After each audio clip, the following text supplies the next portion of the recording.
Tu as 5-10 kilos à perdre ou du ventre, c'est par là que ça se passe. Je suis Steph, créatrice de la marque minceur et ventre plat de chez Jungle Tea. Donc, va choper sur le lien en bio. Mais avant, écoute cette histoire.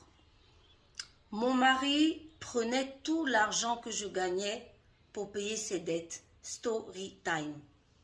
Si tu arrives sur ma page, like, abonne-toi, partage, mets la vidéo en favori. Tu pourras en avoir besoin pour toi, pour un proche ou pour plus tard.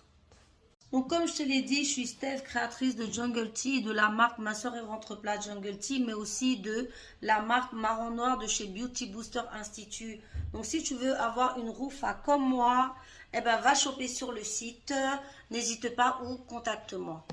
Puis là, c'est une dinguerie, ça, c'est-à-dire que les personnes européennes ont débloqué un autre niveau. On n'a pas dit qu'il ne faut pas aller chercher les sans-papiers, mais apparemment aussi ceux qui ont papier, ils sont bizarres sur un côté. Voici l'histoire.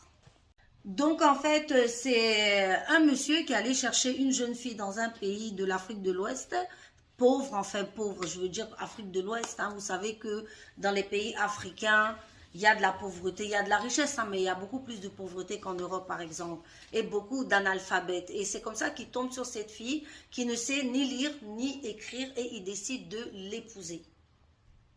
Donc, il décide de l'épouser, madame vient ici, donc tout se passe bien, il fait les papiers qu'il faut, en tout cas, ça se passe super bien et la dame commence à travailler. Seulement, comme elle ne sait ni lire ni écrire, c'est lui, en fait, qui s'occupe de tout ce qui est administratif. Jusque-là, pas de souci. C'est ainsi que le ménage se passe bien. La fille ne jette jamais un regard en fait sur ses comptes. C'est le monsieur qui gère les comptes et cela pendant 2 ans. Mais voilà qu'un jour, la mère de la dame va tomber malade. Et c'est ainsi qu'elle dit à son mari, bah écoute mon mari, vu que c'est toi qui gères mes comptes, envoie 300 € à ma mère parce que ça ne va pas.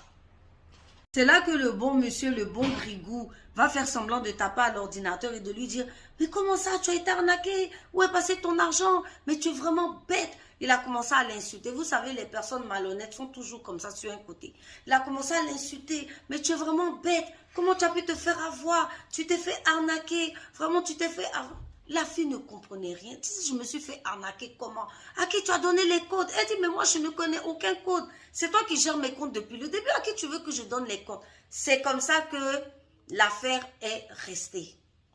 La fille désemparée, pensive, quand elle arrive au boulot, elle explique à sa patronne en disant, ah, madame la patronne, est-ce que vous avez viré mon dernier salaire? La patronne dit, oui, j'ai viré votre dernier salaire, mais qu'est-ce qui se passe? C'est comme ça que la jeune dame va expliquer du tout au tout